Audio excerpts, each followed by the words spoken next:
Ուզում եմ շնորհավորել բոլորիս խորհրդարանական ընտրությունների հաջող ընթացքի առիթով։ Պետք է արձանագրենք, որ Հայաստանում մեզ ծանոթ process-ները 180 աստիճան շրջվել են, երբ որ կառավարող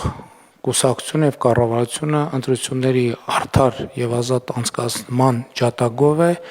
իսկ ընդդիմությունը որպես գործիք ունի հիմնականում ընտրությունների արդյունքները կեղծելը։ Ես հստակ պահանջում եմ, որ նրանք, ովքեր ընտրակաշառք վերցնելու կամ տալու մեջ բռնվել են, միջև հաջորդ համապետական ընտրությունների պաշտոնական արդյունքների ամփոփման առնվազն օրը պետքա լինեն բանտում։ Սա երկրի անվտանգության եւ ժողովրդավարության անվտանգության հարց է եւ պետք չի հետո խղճահարության տեսարաններ սարքել, այդ Սանտա Բարբարա սերիալ հիշեցնող դատավարություններին ի վերջո պետքա վերջ տրվի։ Ընտրակաշառքների նկատմամբ, ընդ որում ամենաթոփ մակարդակից մինչև ամենաներքև մակարդակ կա հանդուրժողականություն։ Չեմ զարմանա, եթե պարզվի, որ նախորդ ընտրություններին ընտրակաշառքի վրա բռնված ոչ մեկ այսօր բանտում չի։ Պահանջում եմ, որպես Հայաստանի Հանրապետության ժողովրդի վստահության քվեն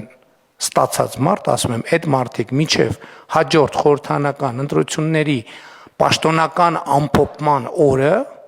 պետքա լինեն բանտում։ Այս քարոզարշավում իմ ամենամեծ դիսկոմֆորտը եղել այն, երբ որ մարդիկ ինձ շատ կոնկրետ ասել են, այս գործը ինչի հանգուցալուծում չի ստացել, այն գործը ինչի հանգուցալուծում, եւ ես չունեմ պատասխաններ, որովհետեւ իրականում այդ հարցերի հասցեատերը ես չեմ։ Եվ դրա քաղաքական պատասխանատվությունը կրում եմ ես եւ ես կրում եմ դրա քաղաքական պատասխանատվությունը